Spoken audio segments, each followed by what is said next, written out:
Hello everyone! Finally starting with September. I know it took a while, but we are here. Not sure how many parts there will be. I have 8 prompts prepared and 3 stories so far, but I'm not sure how I will be at it with time. So I'm not going to promise anything, just that September is starting. As always, special thanks to both my patrons and all of you who subscribe and watch these videos. You are keeping this channel alive and going, so I hope you will enjoy.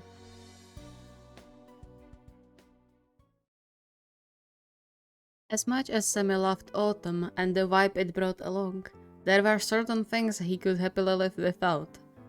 And while his scratchy throat wasn't the biggest problem on his mental list, he would much prefer if the seasonal sickness avoided him for the year. Or for life. He wouldn't complain about that either. Alas, here he was, waiting in line in a pharmacy along the way to the band's rehearsals, hoping to buy something to soothe the annoying burning in his throat that prevented him from both talking and eating properly throughout the whole day. He had to do something before the next gig came around, otherwise he was going to be in a lot of trouble. He and the band both. At least it's not hot anymore, I suppose. Rain is fine as long as the temperature is normal. With a sigh, he plopped one of the medical candy in his mouth even before he left the pharmacy, crossing his fingers in hopes it would help. Because if it's not going to work, there's only that awful spray. He shivered with the distant memory, gagging a bit when he recalled the disgusting taste on his tongue. With a shake of his head, he turned the candy in his mouth and sped up, trying not to breathe with his mouth to not make things worse. His bandmates were giving it their all, and he was going to be damned if he didn't deliver the same amount. Still, he settled for playing the guitar only for the time being, knowing pushing his limits would just lead to nothing but more suffering and a longer convalescence. He could almost hear Shirabu's reprimanding doctor voice telling him to get the heck into bed and take care of himself instead of fooling around at rehearsals. But it was fine. He wasn't sick, just a little sick. One short rehearsal couldn't do that much damage, right? He was going to go home soon and make himself some tea to help with the recovery. All would be fine. Hey, Eita, I think you should go home for today. Semi looked up, surprised, his fingers halting on the strings abruptly. Huh? Ichigo tilted his head, his expression reminding Semi of a parent talking to a misbehaving child, before he lightly bumped his head against Semi's forehead. I'm saying that you should go home. You are burning up. I'm not sure how you didn't notice it yet. The other band members nodded with varying levels of seriousness, though there was worry mirrored in all of their eyes. Still slightly baffled, Semi put his hand to his forehead, realizing that it was, indeed, much warmer than it probably should be. He sighed, a sudden wave of tiredness washing over him. Is it that bad you had to call me out on it? Judging by the unnatural rasp in his voice, it probably was. Shaking his head, Ichigo laid his hand on his shoulder, giving it a light squeeze. Don't take it personally. We wouldn't even notice if Sakurai didn't mention it. He became serious. We are just worried about you, you know? It's better to take it easy than push yourself when sick. Remember how it ended last time? He did. He remembered it painfully clearly, same as the tears in Shirabu's eyes and the despair in his words when he scolded him for working himself into exhaustion collapse again. And while back then it wasn't because of a sickness, Semi wasn't as naive as to think the situation couldn't easily repeat itself. And seeing Shirabu cry because of him was the last thing he wanted to see after the recent events and misunderstandings. Sighing again, he ran his fingers through his hair, instinctively strumming along a few more tones before he put the guitar into its casing. Yeah, I guess you are right. Are you going to be fine here without me? Oh please, we can deal with not having your rusty ass here for once.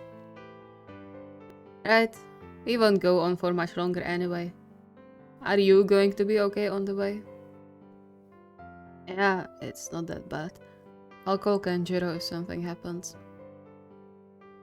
He didn't plan on doing that, knowing his boyfriend wouldn't pick up anyway since he was at work, but it seemed to calm his friends down a bit, which was the purpose.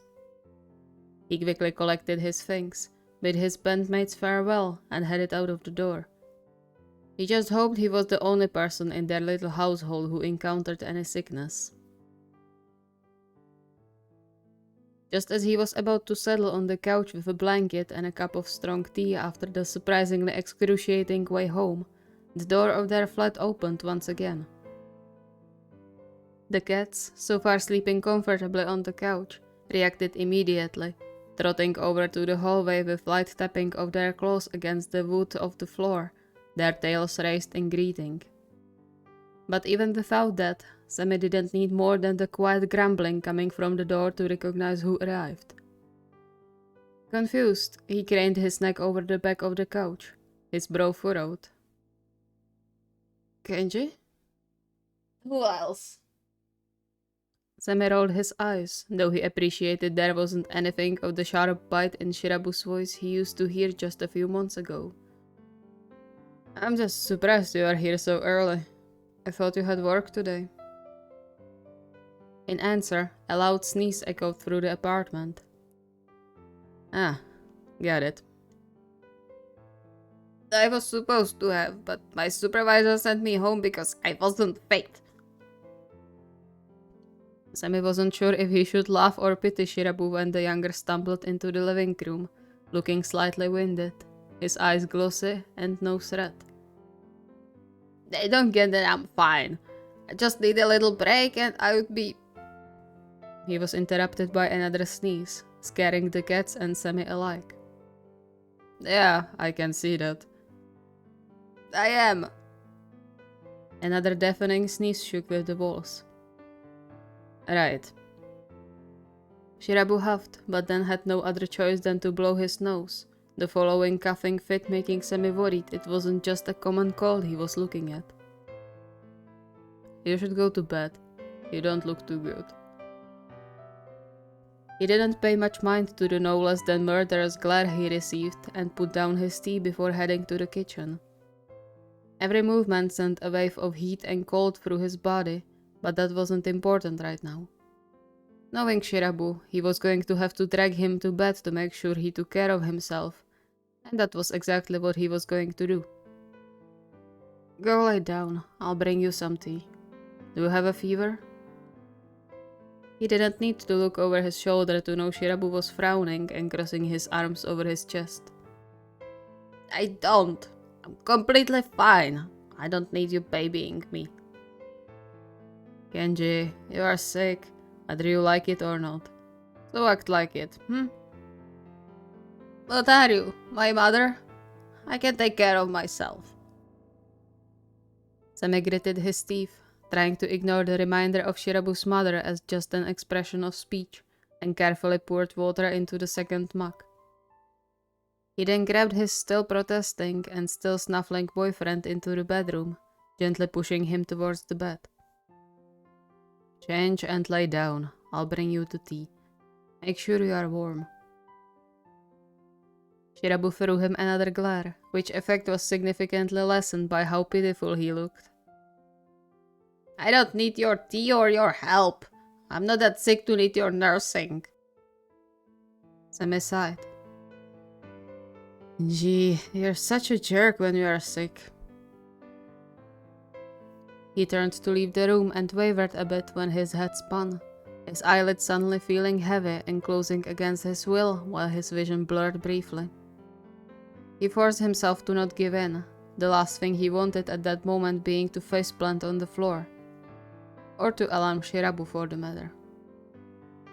Though he was pretty sure his boyfriend had other things on his mind than paying attention to him, Ada?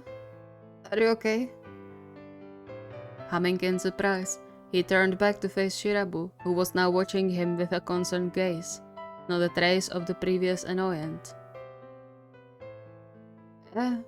I'm just a bit tired, that's all. Don't worry about it and go lie down. I'll join you later, I promise.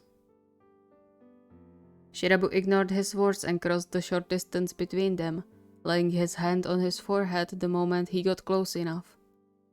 A worried crease appeared between his eyebrows. You are running a fever. Just a bit. It's not that serious, really. Eita, you just wavered. That's not normal or not serious. Aren't you the one who's sick? Shirabu narrowed his eyes at him and gripped his hand, tugging him towards the bed. I have a cold, that's all. I'll survive. But I don't like you having a fever, or stumbling around. Semi wanted to fight against it, insist that he was fine and that Shirabu was the one needing to lie down, but the way Shirabu clenched his hand in his slightly sweaty palm stopped him. And then he understood. Instead of fighting, he let himself get led to the bed, sitting down when the room blurred for a few seconds. Okay, but promise me you'll take care of yourself too. It might be just a cold, but you shouldn't underestimate it either way. To his surprise, Shirabu nodded without any resistance. Still, he fussed over him until Semi was huddled in the blanket. Only then his face relaxed a bit, erasing the deep creases around his eyes. Try to sleep for a bit. I'll make you some soup later. But I was supposed to be taking care of you. A small smile curled Shirabu's lips. He leaned down, pressing a short kiss to Semi's forehead, making his heart skip a beat. And I'm grateful for that, even though I don't show it. But I will happily work through the cold if it means I won't see you collapse again. 2 times was too much. Semi returned the smile, albeit his own was much weaker as his eyes started to close on their own accord. Sorry. I'll make sure not to do that. Good. Now get some sleep. I'll be here with you, I promise. Don't worry about anything now, okay?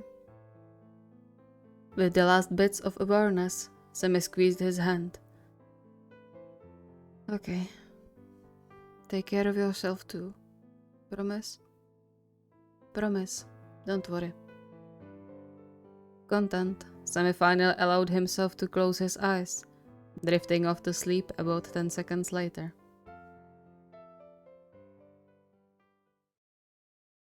Thank you so much for watching. I hope you enjoyed.